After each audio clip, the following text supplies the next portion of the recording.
Okay.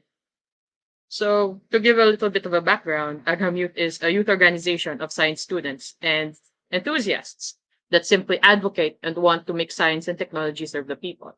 And part of our core principles as an organization is to understand, as scientists, on the social realities that are happening not just in my country, the Philippines, but all over the world.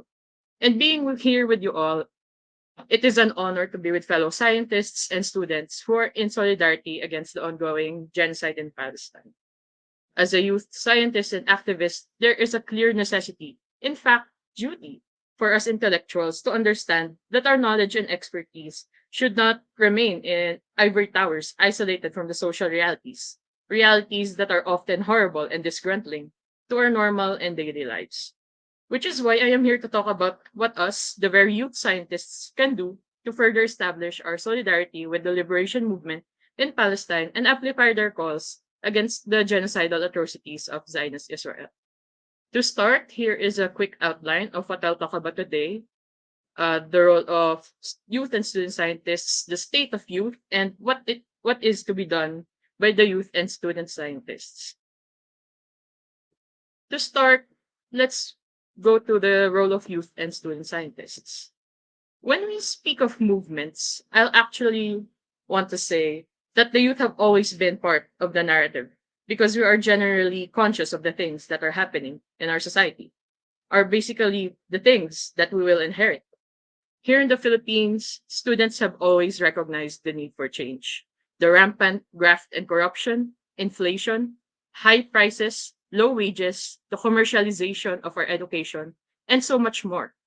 Together here in Agham Youth, along with other youth mass organizations and marginalized sectors in the Philippines, we work together on how we can bring change to the system, on how we can change our current conditions that have been unfavorable for us for so long.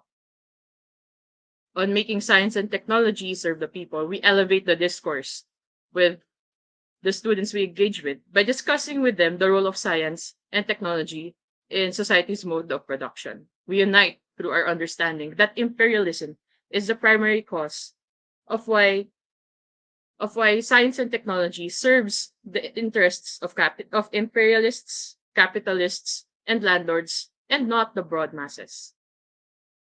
Hence, through that discussion, we come to an understanding that science and technology is not neutral.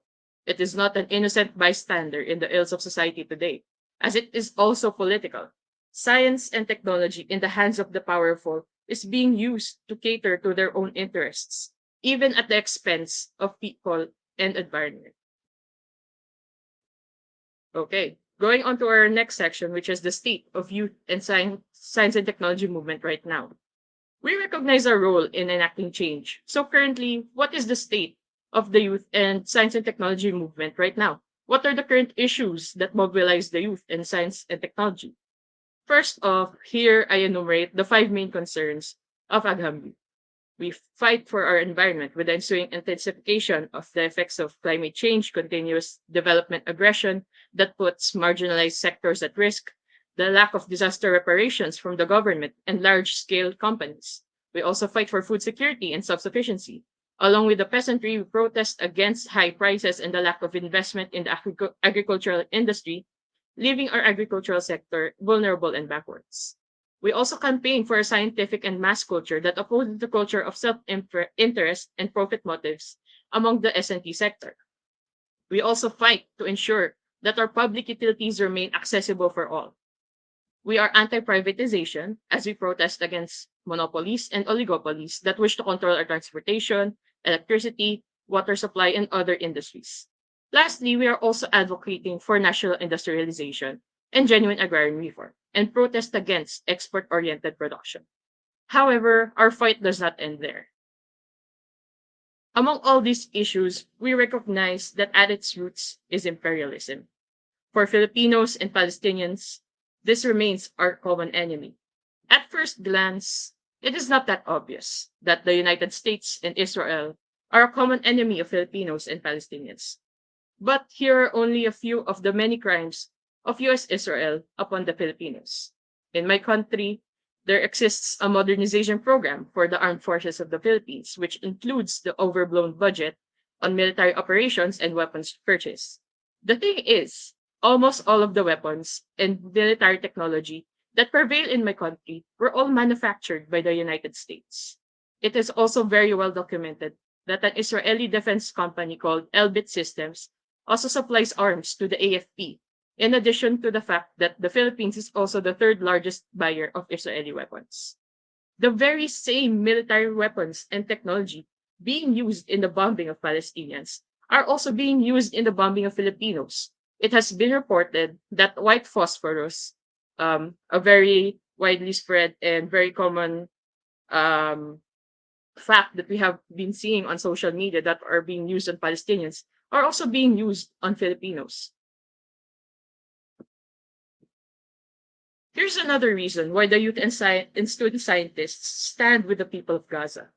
Israel's use of science and technology is evidently anti-people. According to the Organization for Economic Cooperation and Development in 2021, Israel is one of the most developed in terms of science and technology, with 5.8% of its GDP being allotted as funding. This is followed by the US, which has allotted 4.9%. However, what are they funding? What are the technologies that they have advanced? It is evident that US Israel's use of science and technology is militarized and anti-people. A few examples of this include the Iron Dome anti-missile system that uses artificial intelligence. As we all know, the use of AI has been prevalent, but it is more harrowing to see it being utilized in a military field. Israel has also developed their SNT to make advanced drones which are used for surveillance and launching missiles, as well as unmanned aerial vehicles that make it easier for them to bomb evacuation centers, schools, and hospitals. Not only that, they continuously manufacture devastating military artillery, such as anti-tank missiles that easily find and lock into their targets. As an organization that wants to make science and technology serve the people, this obviously goes against our advocacy. The militarization of science and technology has to end for it to be truly able to serve the broad masses. So we're going back to the question, why do we fight? For the longest time, the US imperialists have always sponsored the Zionist aggression of Israel for the longest of times because this serves the very agenda of the US itself. For Agham youth, making science and technology serve the people requires the liberation of the Filipino people from imperialist forces. In an era of imperialist aggression impacting the broadest section of oppressed classes and nations, there is no local issue that cannot be tied to the ills of colonialism and imperialism. There is no question that student movements can enact social change, but the youth and students will not be enough. There must be an intersection in political work to further amplify the struggle towards significant social change. Given that, what should the youth scientists do? First off, we have to inform. No effort is too small in raising awareness on the genocidal atrocities of the Zionist Israel and US imperialism. Next, we have to unite the like minded youth who have realized their common enemy. It is high time to transform discussions and encampments into organized resistance. There is one thing that a natural and a political scientist would agree with, that there is power in numbers. And lastly, we should act. With organized resistance comes organized actions. We further expand discussions, propaganda, and education that should mobilize the broadest ranks of scientists and technologists. This can change from simple posts on social media to militant mobilizations. It makes an impact so long as we act collectively. We can also organize events like what we do on International Students' Day, where we hold a solidarity gig to highlight our calls against the weaponization of science and technology. The privileges that the typical scientist enjoys at the present is a result of the historic struggles of laborers, peasants, and all democratic and patriotic forces in making our world a better place. So I argue, there is no better way to make science and technology serve the Palestinians, the peoples, than by fighting for it. That concludes my brief presentation.